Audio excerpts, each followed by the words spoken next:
अस्सलाम वालेकुम, क्या हाल है आप सबका। आज हमारा पार्ट 2 है using medicine to kill pathogens के हवाले से।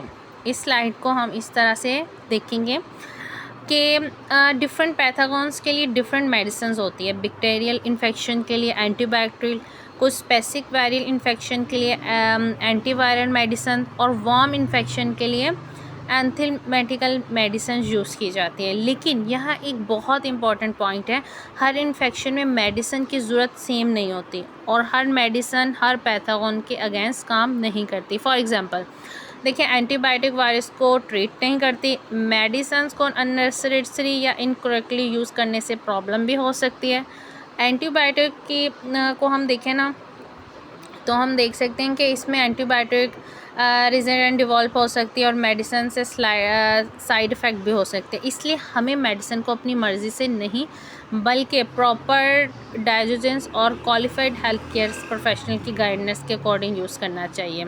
ठीक है, नेक्स्ट हम देखते हैं कि natural way to balance your immunity system. इस स्लाइड में का मेन कॉन्सेप्ट यार मैं आपको बता दूं, ठीक है, कि ये है कि यहाँ एक इम्पॉर्टेंट डिस्कशन समझा दूँ कि इम्यूनिटी सिस्टम को सिंपली जितना स्ट्रॉन्ग हो उतना बेहतर नहीं किया जा सकता। इम्यूनिटी सिस्टम को प्रॉपरली रेगुलेट करना पड़ता है।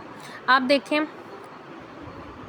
कि हमारी इम्यूनिटी सिस्टम का पर्पस सिर्फ स्ट्रॉन्ग होना नहीं है बल्कि प्रॉपरली रेगुलेट होना, बैलेंस होना भी है। अगर आप देखें कि इम्यूनिटी रिस्पॉन्स कर रही है, ठीक है, और बॉडी के कुछ इन्फेक्शन हो रहे हैं, ये चीज़ें भी देखी जा सकती हैं। लेकिन दूसरी तरफ देखें कि देखिए हमारा जो इम्यूनिटी सिस्टम का अब नॉर्मल या मिस डिस्ट्रॉयड रिस्पॉन्स भी प्रॉब्लम क्रिएट कर सकता है। कुछ आप देख सकते हैं कि हमारे जो सेल्स और टिश्यूज़ वगैरह होते हैं हमारी बॉडी को टारगेट भी कर रही होती हैं चीज़ें, ठीक है। इसलिए हमारा गोल ये नहीं होना चाहिए कि हम कहें कि इम्यूनिटी जितनी स्ट्रॉन्ग होगी उतनी ही होगी। हमारा गोल ये है कि हेल्थी इम्यूनिटी फंक्शन को सपोर्ट करना, ठीक है। इसीलिए बैलेंस डाइट और nutrition, proper sleep, regular exercise, physically, ये चीज़ें हमारे लिए बहुत ज़्यादा ज़रूरी हैं। आप देखते हैं ना कि सप्लीमेंट्स जो सा है ना हमारे लिए, हम देखते हैं कि सप्लीमेंट्स हमारे लिए उतना ही ज़रूरी है जितना हमारे लिए ये सारी चीज़ें आ जाती हैं, ये ज़रूरी है, ठीक है। तो अगर किसी पर्सन को इन्फेक्शन, ऑटो इम्यून कंडीशन या कोई मेडिकल प्रॉब्लम हो तो उसे क्वालिफाइड हेल्थ केयर प्रोफेशन से प्रॉपर मेडिकल एडवाइस लेनी चाहिए। हमारा जो सप्लीमेंट की चीज़ आ जाती है ना, आपने सप्लीमेंट्स के ऊपर अच्छे से गाइडलाइन लेनी है। आपको पता होना चाहिए कि भाई क्या क्या इश्यूज़ वगैरह आते हैं जिसकी वजह से लोगों को प्रॉब्लम होती है या आप लोगों को प्रॉब्लम होती है। हमारी बॉडी के क्या इश्यूज़ आते हैं, कौन से टिश्यूज़ में असर, कौन से बैक्टीरिया चल रहे हैं, ठीक है। ये सारी चीज़ें भी जानना बहुत ज़्यादा ज़रूरी होती हैं, ठीक है। इसके बाद हम देखते हैं balancing immunity using TCM approach. यहाँ पे ये प्रॉपर आप देखते हैं सर्कल जो है, हम इस चीज़ को देख रहे हैं कि ये सर्कल हमें क्या चीज़ के बारे में गाइड करना चाह रहा है, ठीक है। ये बताता है कि TCM यानी कि ट्रेडिशनल चाइनीज़ मेडिसिन एक ट्रेडिशनल हेल्थ सिस्टम है जो बॉडी के होलिस्टिक पर्सपेक्टिव से देखते हैं। इस स्लाइड में इम्यूनिटी सिस्टम को सपोर्ट करने के लिए 3 कॉन्सेप्ट डिस्कस किए गए: क्लिनजिंग, रेगुलेटिंग और रिप्लेनिशिंग। पहला कॉन्सेप्ट है क्लिनजिंग, यानी बॉडी को हेल्थी हैबिट्स के थ्रू सपोर्ट करना। सेकंड है रेगुलेटिंग, बॉडी के फंक्शंस और लाइफस्टाइल को बैलेंस में रखना, ठीक है। थर्ड है रिप्लेनिशिंग, यानी कि बॉडी को प्रॉपर न्यूट्रिशन, हाइड्रेट और रिक्वायर्ड न्यूट्रिशन प्रोवाइड करना। इन 3 कॉन्सेप्ट को हम एक साइकिल की तरह समझ सकते हैं, क्लिनजिंग, रेगुलेटिंग और रिप्लेनिशिंग। एक और बात, लेकिन एक इम्पॉर्टेंट बात भी मैं आपको बता दूं, ये TCM के ट्रेडिशनल कॉन्सेप्ट है, इन्हें मेडिकल ट्रीटमेंट के रिप्लेसमेंट में नहीं समझना है, ठीक है। तो ये चीज़ें भी आपको अच्छे से समझ आनी चाहिए, प्रॉपर तरीके से सीखनी है ये चीज़ें, और साथ साथ अपने सीनियर के साथ भी गाइडलाइन लेते रहना है, उनके साथ शेयर करना है कि हमने ये चीज़ें सीखी हैं, तो आप हमें बताएं क्या सही है और क्या बात हमें गलत लगी है। ठीक हो गया, ठीक है। नेक्स्ट स्लाइड में देखते हैं हम क्लींजिंग के हवाले से कि इसका मेन कॉन्सेप्ट क्या आ जाता है। देखिए स्लाइड में आप देख चीज़ को अंडरस्टैंड कर सकेंगे कि क्लींजिंग को TCM अप्रोच का फर्स्ट स्टेप बताया गया है।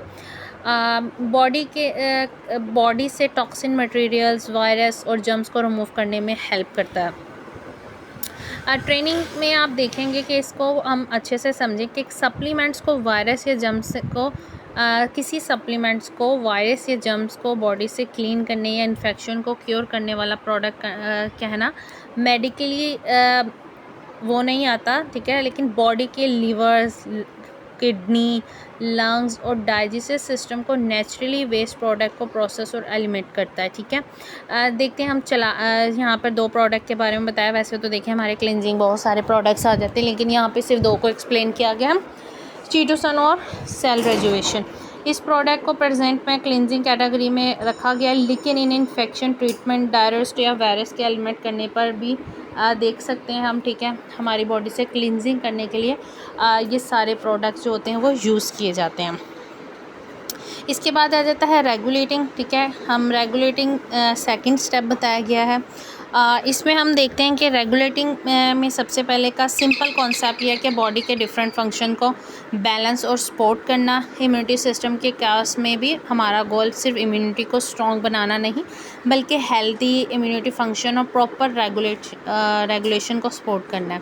इस कैटेगरी में प्रेजेंटेशन में कॉर्डिस और स्पाइरुलिना को इंक्लूड किया गया है। ये न्यूट्रिशन सप्लीमेंट के कैटेगरी में आते हैं, इसलिए इन्हें बैलेंस डाइट और हेल्दी लाइफस्टाइल के साथ न्यूट्रिशनल सपोर्ट के पर्सपेक्टिव से समझना चाहिए। और याद रखिए, कोई भी सप्लीमेंट इन्फेक्शन की मेडिसिन की रिप्लेसमेंट नहीं होती। ठीक है, इसलिए हमने सप्लीमेंट्स के ऊपर जब काम करना है तो हमने साथ साथ अपने सीनियर के साथ ज़रूर गाइडलाइन लेते रहना है। और एक बात हमेशा याद रखें, कोई भी चीज़ों को अच्छे से अंडरस्टैंड करने के लिए सीनियर से गाइडलाइन लेना ज़रूरी है। ठीक है, इसके बाद आ जाती है रिप्लेनिशिंग। ठीक है, इस रिप्लेनिशिंग का सिंपल मतलब देखते हैं कि बॉडी के वो न्यूट्रिशन प्रोवाइड करना जो नॉर्मली डेली एक्टिविटी और बॉडी के फंक्शंस के लिए रिक्वायर्ड होता है। ठीक है, तो इसलिए इम्यूनिटी फंक्शन के लिए न्यूट्रिशन ज़रूरी है और बैलेंस न्यूट्रिशन बहुत ज़्यादा इंपॉर्टेंट आती है। हर पर्सन को ऑटोमेटिकली कैल्शियम और जिंक सप्लीमेंट की ज़रूरत नहीं होती है, लेकिन होती भी है, और आजकल तो बहुत ज़्यादा है, क्योंकि हर पर्सन देखिए जिंक और कैल्शियम की कमी का शिकार है। और ठीक है, तो सप्लीमेंट जो उनसे होती हैं वो अपने आपकी बॉडी की डेफिशिएंसी और बहुत सारी ऐसी हेल्थ हमारे अवेयरनेस हो जाती है बॉडी में, तो उनके लिए की जाती है। ठीक है, तो इसमें रिप्लेनिशिंग यही चीज़ें आ जाती हैं कि हमारी बॉडी को नॉर्मल फंक्शन के लिए विटामिन्स, मिनरल, प्रोटीन और दूसरे न्यूट्रिशन की ज़रूरत होती है। इम्यूनिटी सिस्टम भी अपना नॉर्मल फंक्शन परफॉर्म करने के लिए, ठीक है, हमारे जो बॉडी है उसको सपोर्ट करता है और हम अपने आप को एक केयरफुल लाइफ एंजॉय कर सकते हैं। क्लींजिंग, रेगुलेटिंग और रिप्लेनिशिंग, ठीक है, यानी overall focus health, lifestyle, balance nutrition और बॉडी को नॉर्मल फंक्शन को सपोर्ट करना होता है। ठीक है, अगर अभी आ जाती है ये वाली स्लाइड में प्रिवेंटिंग। प्रिवेंटिंग में हम एक चीज़ को देखते हैं कि हम अपनी ट्रेनिंग का फाइनल कॉन्सेप्ट पे आ गए हैं।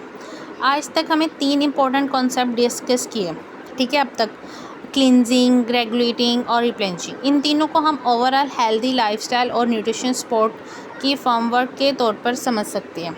क्लींजिंग में हम बॉडी को न्यूट्रिशन, नेचुरल एलिमेंट सिस्टम और हेल्दी हैबिट्स को सपोर्ट करने की बात करते हैं। रेगुलेटिंग में हम बॉडी के नॉर्मल फंक्शन और इम्यूनिटी रिस्पॉन्स को प्रॉपर्ली रेगुलेट रखने के लिए इंपॉर्टेंट समझते हैं।